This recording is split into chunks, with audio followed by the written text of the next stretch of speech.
Hello Viet TV, not long ago, a little boy by the name of Aaryan was diagnosed with aplastic anemia. Today we have a special guest who will be sharing her experience as a bone marrow donor. Hi Helen. Hi. Welcome to Viet TV.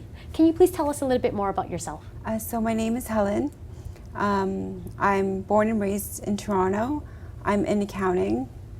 I have a brother and a sister, and yeah. Yes. Can you please tell us how you became a bone marrow donor? So my brother was diagnosed with leukemia in 1996. He was 17 at the time and I was 7.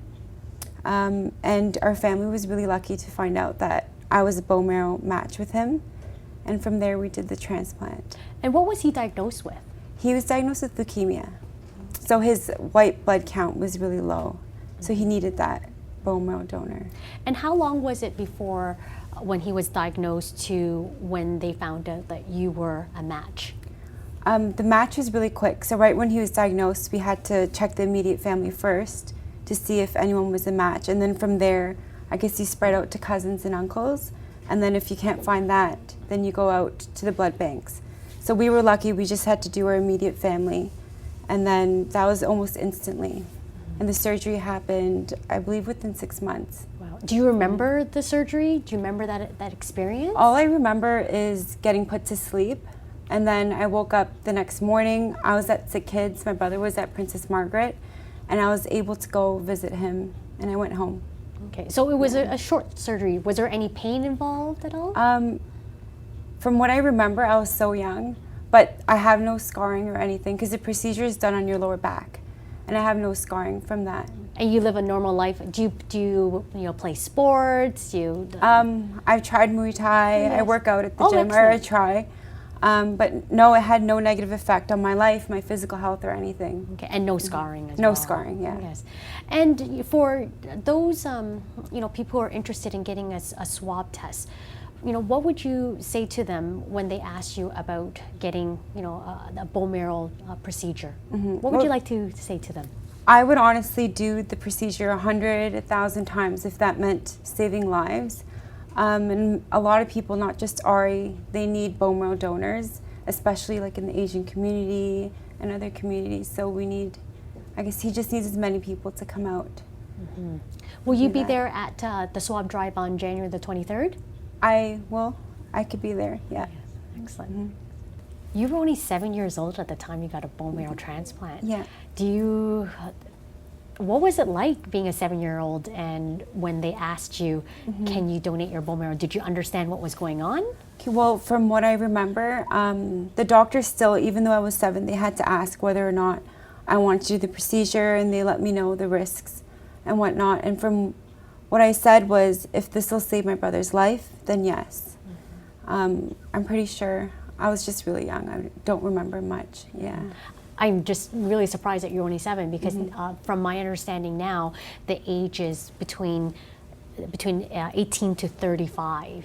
Yes. Do you know anything about this? I know nothing about that. I didn't know there was an age limit to that. Yes. Yeah. Now, in terms of the recovery process, do you remember the recovery process? Like how long, were you up on your feet, the next day, or was it a month, or what? I was at home for a week, and then after a week I was back at school. So the recovery time is pretty fast. Yeah. I was up and running after a week. After you donated your bone marrow, can you please tell us about your brother's condition? So I did the transplant when I was 7, he was 17, and he was diagnosed when he was 17. And he was leukemia free at 19, I believe. Yeah. So basically you saved his life. Yeah, yeah. So if you've already donated your bone marrow, are you allowed to donate your bone marrow again to the database? From what I know, I can. I researched that. So with Ari, I did a swab too. And to be honest, I would do it 100, 1,000 times if that meant saving lives. And the procedure, like I said, it had no negative effect on me. So I would do it again. Is there anything that you want to communicate to our VT viewers? So Ari, he is the sweetest, most beautiful 10-year-old boy, and he really needs our help.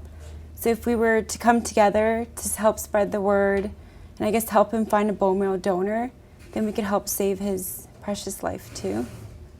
And not only his life, but there are other Exactly. people, other kids, and other adults. Exactly. There's a lot of stories out there where people do need donors. And I know that they're looking, especially in the Asian community too, to have more people swab. So, yeah. Well, thank you so much for joining us today. You're welcome.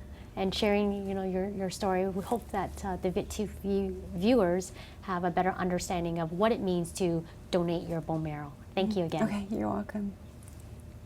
One last message I would like to leave with our viewers is that not only are there stories like Ari, but there are unfortunately hundreds of lives out there that also needs bone marrow transplant. We really encourage not only the Vietnamese community, but any community to go out and get your swab test, because that could save lives.